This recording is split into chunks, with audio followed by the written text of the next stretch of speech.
Mesdames et messieurs, bonsoir et bienvenue à vous tous dans cette nouvelle édition. Voici les titres qui vous seront développés. Le président de la République a regagné le pays, donc aujourd'hui au terme de sa participation au 30e sommet de la Ligue arabe à Tunis.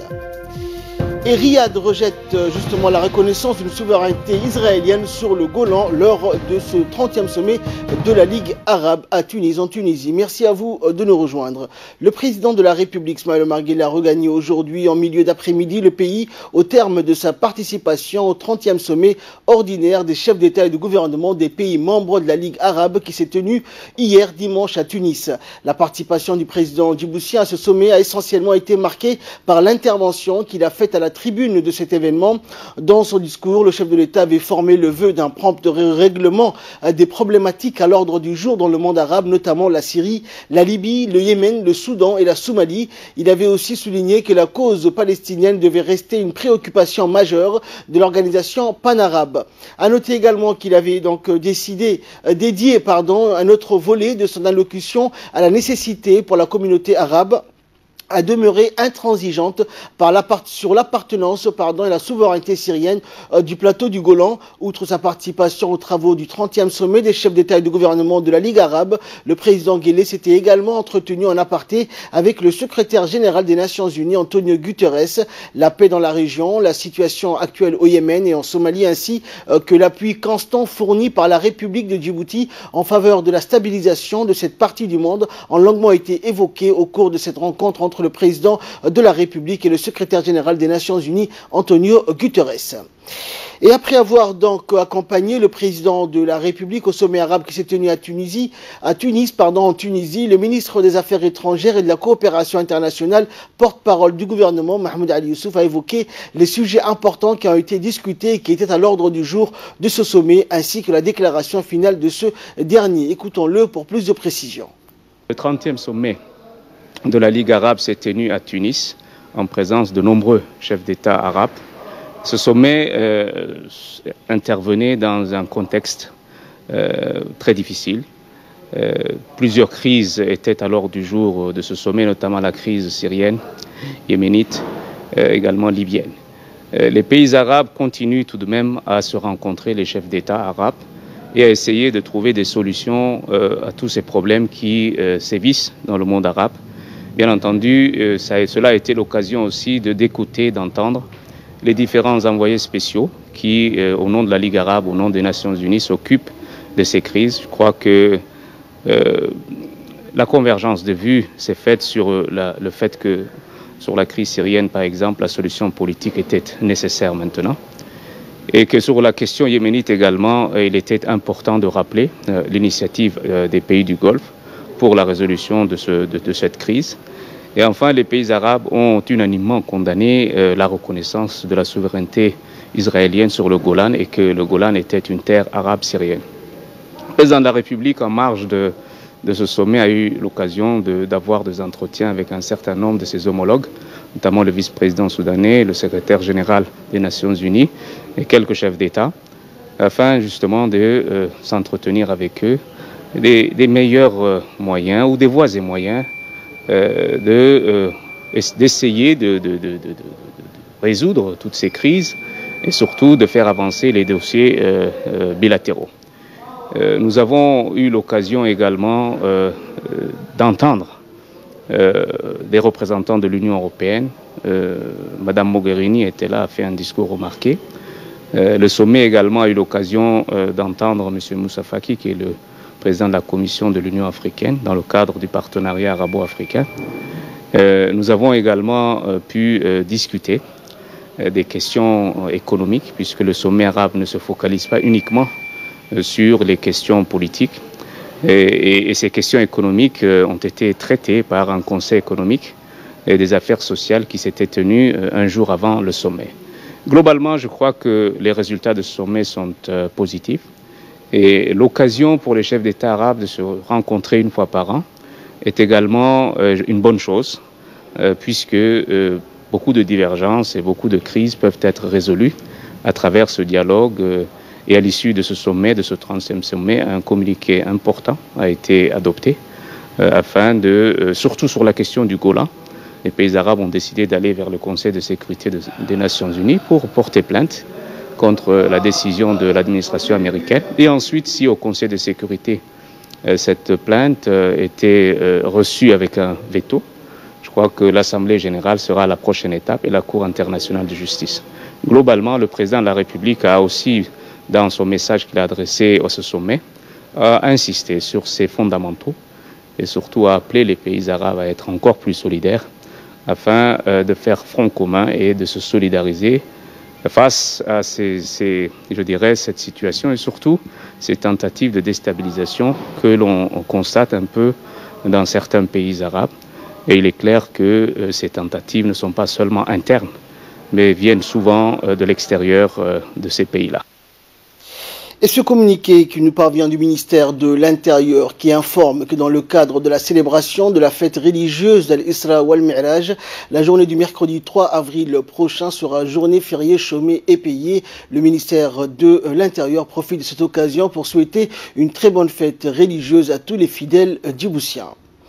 Santé à présent, le ministre de la Santé, Dr Jama Elmi, a parrainé l'inauguration d'un nouveau bloc opératoire et d'un service de réanimation au sein de l'hôpital Cheikho de Balbala. Ces nouveaux équipements médicaux vont ainsi contribuer à la modernisation du plateau technique et au renforcement des capacités d'intervention des chirurgiens et spécialistes de l'hôpital de Balbala. À noter que le bloc opératoire dispose de 4 salles d'intervention. Elles sont équipées donc d'appareils médicaux et d'instruments de pointe pour les différents chirurgiens. Ce pavillon médical ultra moderne est également doté de 2 salles de réveil, d'espaces de stérilisation et de locaux administratifs. Et dans une brève intervention faite à cette occasion, le directeur général de l'hôpital Cheikho de Balbala, Moussa Ibrahim, a indiqué que l'inauguration de ces nouvelles infrastructures médicales constitue une étape cruciale dans le développement et la modernisation de cette structure sanitaire. Le sultan Hamfali Ali Mirah et l'ensemble de la famille du sultanat Daoussa s'associent donc à la peine et à la douleur de la famille du défunt Abdou Hassan Boko et présentent à cette occasion leurs sincères condoléances les plus attristées au sultan de Gobaad, Habib Boko, ainsi qu'à toute la famille et aux proches du défunt Abdou Hassan Boko. Tous prient le Tout-Puissant d'accueillir le défunt Abdou Hassan Boko dans son paradis éternel. Inna lillahi wa inna ilayhi raji'un. Dans le cadre de la lutte contre la contrebande, la brigade mobile de la douane, en partenariat avec la police nationale, a intensifié ces derniers jours les opérations sur l'ensemble du territoire national. C'est dans cette optique qu'une importante quantité de cigarettes de contrebande a été incinérée hier à Douda en présence du procureur de la République, Eid Ahmed Ibrahim, du commandant de la brigade décision de justice, le capitaine Abdelkarim Ahmed Assoué, du directeur des opérations de la douane, Khair Abdillahi, et de plusieurs officiers de la police nationale ainsi que des agents de la douane nationale qui ont procédé à l'incinération de plus de 40 cartons de cigarettes de marque Benson et Royal dont la valeur est estimée à 22 millions de nos francs qui portent préjudice à l'économie nationale. Le directeur des opérations de la douane, Khair Abdillahi, a souligné que cette opération entre dans le cadre de la lutte contre la contrebande sous toutes ses formes. Réussi à saisir ces quantités énormes qui est derrière nous, sans oublier notre force qui est toujours près de nous, la police nationale. Et nous continuerons, nuit au jour, de combattre cette contrebande jusqu'à ce qu'elle va cesser. Nous remercions également notre gouvernement pour son soutien. Et dans son intervention, le commandant de la brigade décision de justice, le capitaine Abdelkarim Ahmed Assoué, a expliqué à son tour que cette équipe mène une lutte acharnée contre les contrebandiers qui tentent de faire entrer sur le territoire national des cigarettes non taxées qui portent une réelle atteinte à l'économie nationale. On l'écoute. Nous sommes ici aujourd'hui en présence de nos partenaires de la douane et du procureur de la République qui est le directeur de la police judiciaire pour l'incinération de quelques 400 cartons de cigarettes de contrebande qui ont été saisis par la douane et la police en partenariat dans le cadre des opérations de lutte contre le trafic illégal qu'ils mènent depuis plusieurs mois.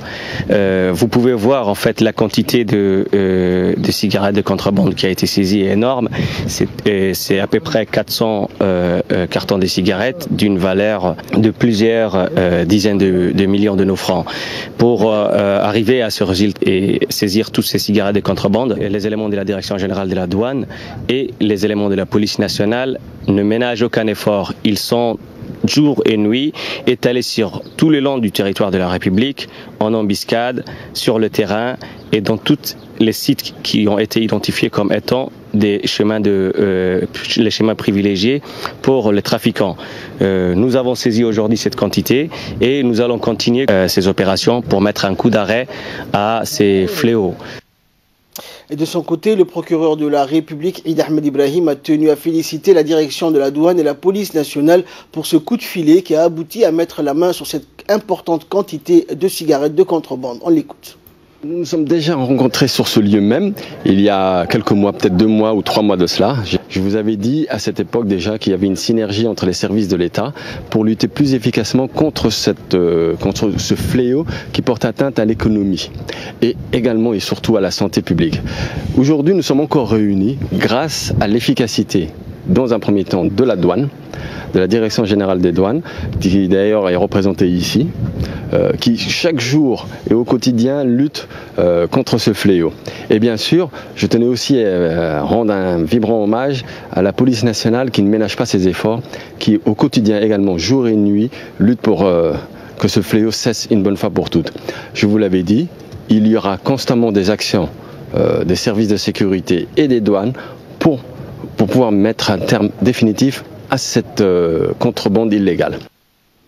Dans le reste de l'actualité, le nouveau siège de l'ambassade saoudienne a été inauguré aujourd'hui dans le quartier de Haramous en présence du chargé d'affaires de l'ambassade du Royaume d'Arabie Saoudite à Djibouti, M. Ishar Al-Harini. À cette occasion, le drapeau de l'unité du Royaume d'Arabie Saoudite a été érigé au-dessus du bâtiment en présence du consul saoudien à Djibouti, Lafi Al-Mutairi, l'attaché militaire à l'ambassade Ahmed Assiri et le directeur de l'école saoudienne Mohamed Al-Harbi et des membres de l'ambassade saoudienne ont assisté à cette cérémonie. Le chargé d'affaires de l'ambassade de l'Arabie Saoudite a dans une interview souligné que l'ouverture de nouveaux bâtiments reflétait les relations profondes entre le Royaume d'Arabie Saoudite et la République de Djibouti frère. Et avec ce nouveau bâtiment, a-t-il indiqué, l'ambassade d'Arabie Saoudite s'est dotée de moyens à la hauteur de sa mission pour renforcer davantage les relations fraternelles et historiques que partagent les deux nations, a-t-il indiqué. À Obok, la 3e navette du ferry Mohamed Burhan Kassim a débuté ce matin pour servir la région historique d'Obok. Concernant la navette du ferry, à la doléance formulée par la population obokoise afin de leur rajouter une 3e journée de la semaine, leurs doléances ont été entendues et le ministère de l'équipement et des transports a décidé d'en rajouter la journée du lundi pour servir la région nord d'Obok. La population obokoise s'est réjouie de ce changement donc qui va dorénavant permettre les déplacements des hommes et des biens en toute fluidité. L'ensemble des personnes et commerçants qui se sont habitués à faire des échanges de par la capitale et la ville d'Obok ont remercié le ministère de l'équipement et des transports pour sa disponibilité et son écoute envers la population. Direction le sud du pays à présent, après le nord cette fois, à Dikil, où le lycée technique de la région a organisé le 30 mars dernier la journée porte ouverte, destinée aux parents d'élèves, autorités locales, commerçants de la place, coopératives agricoles ainsi que sages de la région qui ont tous répondu massivement aux invitations. La 2e journée du 31 mars d'hier notamment a été consacrée essentiellement aux élèves de 9e année des collèges d'enseignement moyen de la région. Objectif de ces journées portes ouvertes, faire découvrir les invités et élèves de 9e année les activités quotidiennes, les contenus de formation et le cadre de vie des ateliers à travers les travaux effectués et présentés en vue de montrer la compétence de ces élèves, attirer également les meilleurs éléments de 9e année en formation professionnelle et vulgariser et mettre en valeur l'enseignement technique et professionnel. Nous restons donc dans le sud du pays où la 5e édition de la journée citoyenne intitulée Mon école à moi s'est très bien déroulée dans toutes les écoles de la région d'Ali Sabié. Une délégation conduite par l'inspecteur régional d'éducation d'Ali Sabié, Ahmed Hamadou Ibrahim et son équipe d'encadrement pédagogique ont sillonné tout au long de la journée les établissements où les équipes pédagogiques, les parents d'élèves et les usagers de l'école ont mené des actions sur le terrain. À noter que cette 5e journée d'action citoyenne lancée samedi dernier était dédiée, en plus du nettoyage et de l'embellissement, à des travaux de peinture, de bricolage, d'entretien et de jardinage dans les établissements scolaires. Ces activités ont également touché à la maçonnerie, la menuiserie, la plomberie et l'électricité et ont permis d'effectuer des réparations de portes et fenêtres ou d'autres mobiliers scolaires et appareillage électrique défectueux. L'inspecteur régional de l'éducation a remercié l'ensemble de la communauté éducative pour sa forte mobilisation et ses actions particulièrement utiles à la vie de l'école-entreprise, donc dans le cadre de cette journée d'action citoyenne. Et de là, nous passons à l'actualité internationale. Riyad rejette donc la reconnaissance d'une souveraineté israélienne sur le Golan. Lors des travaux hier du 30e sommet de la Ligue arabe à Tunis, l'Arabie saoudite donc s'est déclarée absolument opposée à la reconnaissance par Donald Trump de l'annexion du plateau du Golan par Israël. Dans son discours d'ouverture du 30e sommet de la Ligue arabe, le roi Salman ben Abdelaziz Al Saoud d'Arabie saoudite a fait savoir que son pays rejetait absolument toute initiative portant atteinte à la souveraineté de la Syrie. Behi Raed Essebsi, président de la Tunisie, a quant à lui renchéri en soulignant que les leaders arabes devaient s'assurer que la communauté internationale prenait la mesure de l'importance de la cause palestinienne.